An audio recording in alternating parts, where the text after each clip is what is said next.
Cuento Sonatina para dos tambores. Autor Carlos Arturo Truque. Texto tomado del libro Vivan los compañeros, cuentos completos. No era cosa para dormir esa noche. Allí en el mismo cuarto, a 3 metros, tal vez menos, estaba Damiana con los fuelles como dos hilachas. Lo malo era que el viejo vagabundo de Mr. Stern llevaba ya 3 días de andar como una cuba, de una orilla a otra del río, engarzado en cuanto currulao sonaba. Con él no valía nada. Mientras hubiera una juga, ya las patas se le iban alistando solas. Y las fiestas de la patrona de la Santa Bárbara del Rayo vinieron a caer en tan mala hora, precisamente cuando la Damiana ya no podía con el aire. Ese era el asunto, que a la mujer le dolía el aire y lo cogía por la nariz para que le saliera otra vez por los fuelles con un sonido de cununo retemplado. ¡Qué carajo! Y ya tenía 3 años de estar en las mismas. El ahuguido, Santiago, el ahuguido. Y luego era el frío. Siempre tenía que tener frío, con ese sol de candela que mi Dios le había dado a Santa Bárbara de Timbiquí, y por la noche frío también. Ella temblando, mientras él, con el cuerpo que parecía melcocha de lo sudado, daba vueltas en la cama sin poder dormir, desnudo y tocándose el cuerpo grandote con ganas de hembra. A veces salía a la azotea y se tendía en el piso fresco, boca arriba, a contar en el cielo estrellado, estrella por estrella, hasta que los ojos le dolían o hasta que ella desde adentro decía con voz ronca: el ahuguido, Santiago, el ahuguido. Entonces entraba y se paraba sin atinar a qué hacer, al lado de la cama de la mujer. Desde la oscuridad lo miraban sus ojos brillosos y oía, amplificados, como si los tuviera dentro de las orejas, los estertores, los tumbos y retumbos de los pulmones que soltaban el aire. Lo que no le podía entrar muy claro era lo del frío. Ella siempre se quejaba del frío, pero cuando le tocaba el cuerpo estaba este perlado de sudor y tan caliente como los pedrancones del río a la hora de la siesta. Mr. Stern, al referirle lo del frío, meneó la cabeza de un lado a otro y exclamó: very bad. A Santiago hasta le extrañó que hubiera dicho very bad, porque siempre le parecía que todo estaba very good. Pero por las dudas y para hacerse más claro, agregó: mucho malo, carajo. Y le hizo la promesa de llevar a la Damiana en su lancha hasta Buenaventura. Y lo hubiera hecho de seguro, porque era hombre justo como una balanza. Si no se atravesaban las fiestas y se rellenaba la panza con el biche y la tapetusa que por esa época corrían como ríos por las calles de Timbiquí. El ahuguido, Santiago, el ahuguido, la oyó. No hubiera podido dejar de oírla, pero no sabía qué hacer. Tenía que llamarlo precisamente a él, a Santiago, que era tal vez el único que no sabía hacer nada en casos como ese. Eran ya 3 años de estar oyendo las mismas palabras con el mismo tono ronco.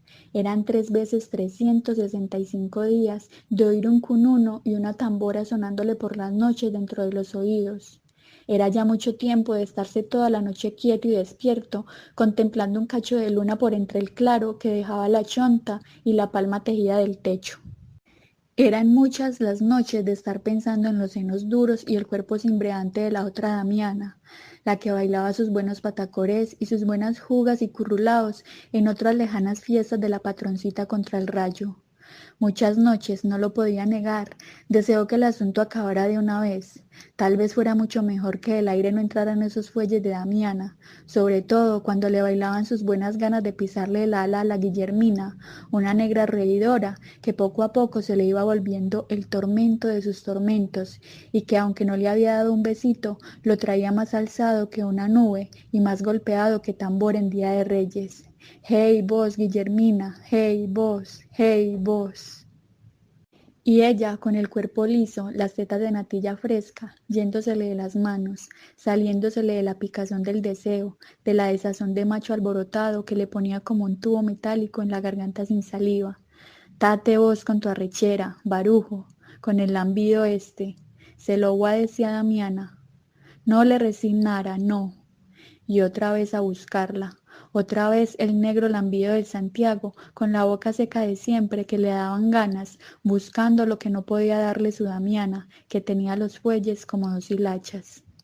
Los cununos, cadajo, los cununos, se dijo Santiago, oyendo el run run del otro lado del río, donde debía hallarse ahora borracho Mr. Stern, su patrón, que le había prometido llevar a Damiana hasta Buenaventura, a ver si todavía era hora de que le quitaran ese aullido. Los cununos, cadajo, los cununos. Así no era caso de dormir, y menos Santiago, que al oír tambores se le iba el cuerpo entero detrás. Allí mismo, en la cama, le estaba picando ya el cuerpo. Era como si lo fueran levantando de repente por dentro. Ese run run, cadajo, ese run run. No, con eso no podía dormir. Ya no eran los tambores de la Damiana solamente los que no le dejaban pegar los ojos, ahora eran también los de afuera, los de verdad, que tocaban en el baile de la Santa Bárbara, abogada contra el rayo. Era el aire que se iba creciendo de tambores, marimbas y guasás. Era el maldito patacoré, el que se le metía en las orejas y se le enredaban las patas del diablo que no querían estarse quietas. Era la boca, su misma boca, diciendo pasito eso de patacoré, que se va a caer, que se va a caer, que se va a caer. Mientras el cuerpo era una urticaria sin reposo, prendido del ritmo que soltaban de otro lado. Ese run run, cadajo, ese run run, se dijo nuevamente por decirse algo, preguntándose al mismo tiempo si Mr. Stern, su patrón, estaría o no estaría en la fiesta, y si amanecería en condiciones de manejar la lancha y bajar a Damiana hasta Buenaventura. Se preguntó si no estaría ya a esta hora tan borracho que se hubiera olvidado hasta de hablar inglés, pues el castellano no le había entrado nunca. Ya ha de estar bien mareado, se dijo con bastante convencimiento. Mañana va a amanecer con la cabeza en otra parte y ni se le pasará por ella que tiene que llevarse a la mujer al puerto, a la que le quiten ese aullido. Sería mejor que le recordara. Pero lo de ir no era para decirle nada. Era que sabía que allá andaba la Guillermina, de falda almidonada, los senos parados como dos cucuruchos. Lo que pasaba era que le iban subiendo unos deseos locos de ir a verse con ella, para sentir el cosquilleo que sentía cuando las tetas grandotas le retemplaban al bailar la juga y el patacoré. Lo mismo había sido al empezar a guiñarle el ojo a la Damiana, que tuvo, quien iba a creerlo, unos senos de ay, señor de mis pecados, brincones e inquietos como guatines, que le hacían cosquillas en el pecho por entre el lienzo acartonado. Hey vos, Damiana, hey vos. Pero ella, el cuerpo bullero, endiablado, jugándole al toro esquivo, dándole sus quites con la enagua, mientras él correteaba bajito, extendiendo los brazos como si fueran alas, sintiendo en la nariz el olor sabroso de la hembra sudada. Hey vos, Santiago, hey vos. Ya no podía más. La sabrosura esa de los tambores se lo estaba tragando. En la misma cama lo tenía cogido como de una mala calentura. Sintió la picazón subiéndole de las plantas a la cabeza. Ese run run, cadajo, ese run run. No había modos del sueño, oyendo la cosa esa. La Damiana iba subiendo sus tambores, pero los de afuera parecían haberse vuelto locos.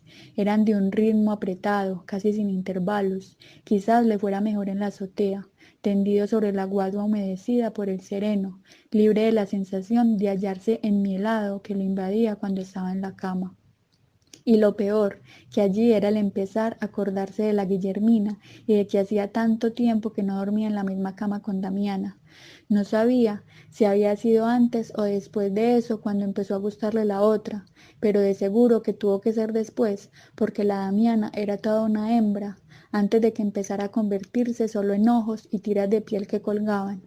Tronco de negra que era, hembra completa, de arriba hasta abajo, un diablo para aguantar los envites, quedándose quietecita, moviendo solo las nalgas anchas y los senos robustos de calabazo.